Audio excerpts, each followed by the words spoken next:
Hello and welcome to the Abundology podcast. My name is Renee Spears and I'm a spirit guide channeler and spiritual life and business mentor. And I help people be happy and attract more money, love, time, and joy in their lives. I'm coming to you from Bozeman, Montana, and this is the weekly energy update for the week of November 6th, 2022. Every Sunday, I talk about how the energy is going to be for the week ahead, and I also infuse the show with some positive vibes, so you get a little positive energy boost just for listening. And happy daylight savings time. I think I'm the only one that still loves the time change, but we got an extra hour of sleep, and it was actually light out when I walked Jasper this morning. And we can use that extra hour of sleep this week because the full blood moon total lunar eclipse in Taurus happens on Tuesday.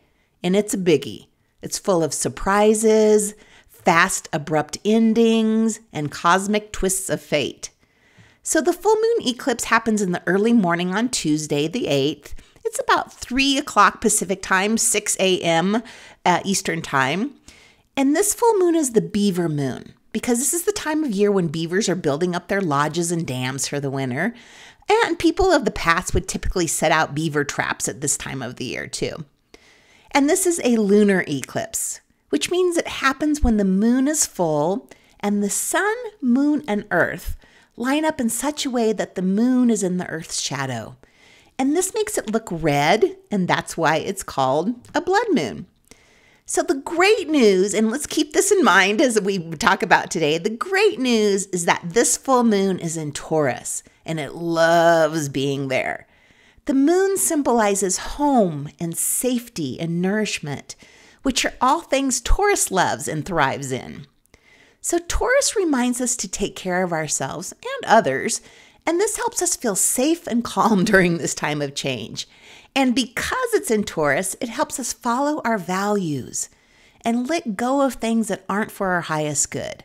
So if you get overwhelmed with all this intense eclipse energy, just stay home, snuggle in, and take care of yourself.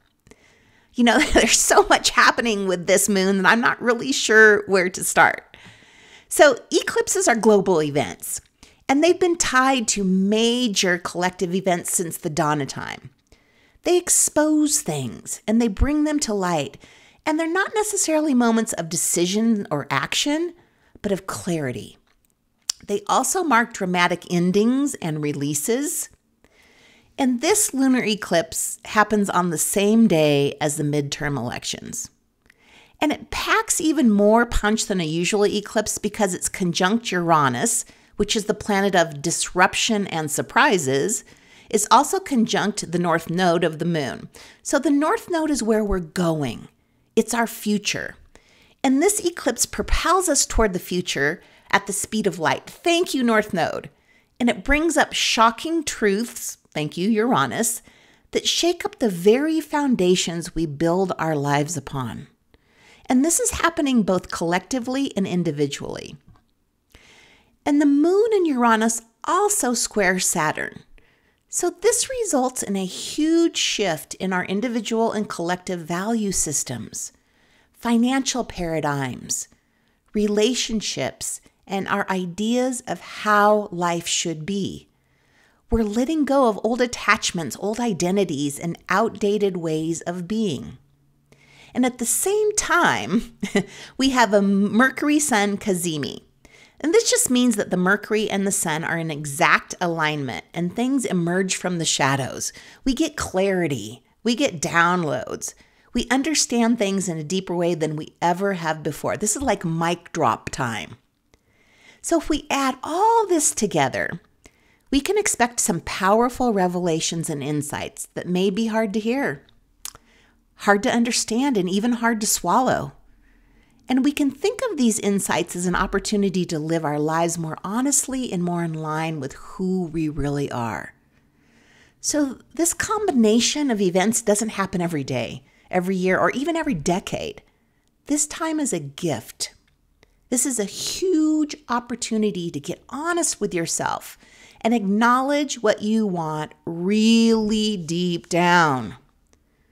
The moon is lighting things up for us to see, and we have no choice but to take a step back, look at those suckers, and address them head on. So use this energy to take a look at how you may be holding yourself back. And because we're having some deep revelations and realizations about ourselves, this may be a very emotional time. You know, the emotional disruptions from the eclipse will also rock our relationships to the core. We're making important decisions about love. And the timing of this is one of the reasons why I'm getting serious with myself about finding love right now. My Calling in the One Women's Circle starts the day after the eclipse. I want to use the powerful energy of this eclipse to propel me forward and help attract my soulmate. And the last day of the last class happens to be on 1/11, very auspicious day. So if you want to attract love, this is the time to get serious about it. And you know, I still do have a couple spots left if you'd like to join me. And these are the last 2 days to sign up. I will put a link in the show notes to do that, or you can always go to my website, Abundology.com. Another thing to mention is that this eclipse is happening near the North Node. So the North Node is where we're going in life. And this particular eclipse taps this insatiable hunger for expansion and growth. It makes us ravenous for the next chapter in our story. We just cannot wait to move forward. I just can't stress enough how big of a deal this eclipse is in our lives. And I'm so grateful it's all happening in Taurus, so we can take shelter and comfort at home.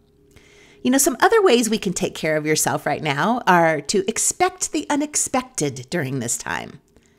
Schedule some breathing room into your calendar as a buffer against anything that's unforeseeable coming up, unforeseeable events.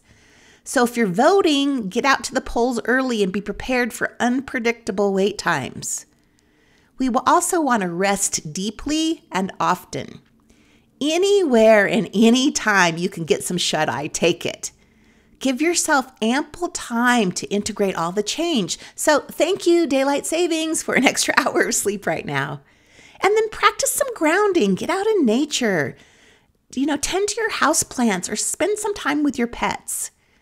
And keeping a regular schedule also helps offset the impact of any surprises, and it keeps you calm. So keep a regular bedtime and stick to your regular routines. And give yourself permission to silence your phone, stay home, take naps, and then prioritize any quality time with the people and the things that replenish you. So remember, we're still in Scorpio season, which is a time of release and rebirth. So after someone gives birth, they need rest. They need to stay home and take care of themselves. So the energy of this eclipse is going to be with us for the next 6 months.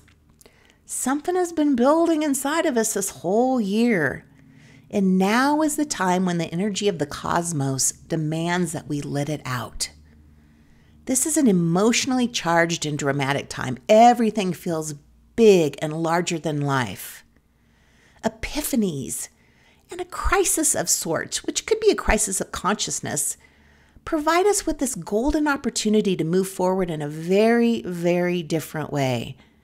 This time is ripe with possibilities and learning experience to help us better connect with our values and let go of things that no longer serve us. Like I know I've said it, third time maybe this podcast, this full moon lunar eclipse is a big effing deal. Because it's so unpredictable, it's not a time for action. So just sit back and pay attention to what the eclipse reveals for you. Just let that sink in. Lunar eclipses bring fated events and they speed things up that were going to happen anyway. They mark dramatic endings. They expose things and they bring situations to light. This one is more so than others. But there's nothing to fear here. I know that this sounds dramatic, but there is nothing to fear. By December, Jupiter, the planet of abundance, my favorite planet, will be back in Aries, which is the first sign of the zodiac. So right now it's retrograde in Pisces, which is the last sign. So we're cleaning up the final remnants of this chapter before we move forward. So in December, when it's back in Aries, we start a brand new 12-year cycle of optimism. This eclipse is so powerful to help us clean up our lives. It's like when you clean up the house and it seems to get messier before it gets cleaner. Yeah, that's what we're doing right now. And by the way, you may be doing some purging and house cleaning right now too. I just love how literal all this stuff is. And that's it for the week.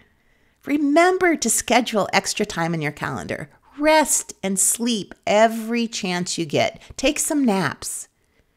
And get ready to move forward into a whole new chapter. We're just cleaning stuff up this week so that we are ready to move into the lives that we always dreamed that we would have. So as always, thank you for listening and sharing this podcast with a friend you think may find value in it. If you're feeling like you're finally ready to call in love, please join me for the Calling in the One Women's Circle, which starts Wednesday. Have a wonderful week, and I will talk to you again next week.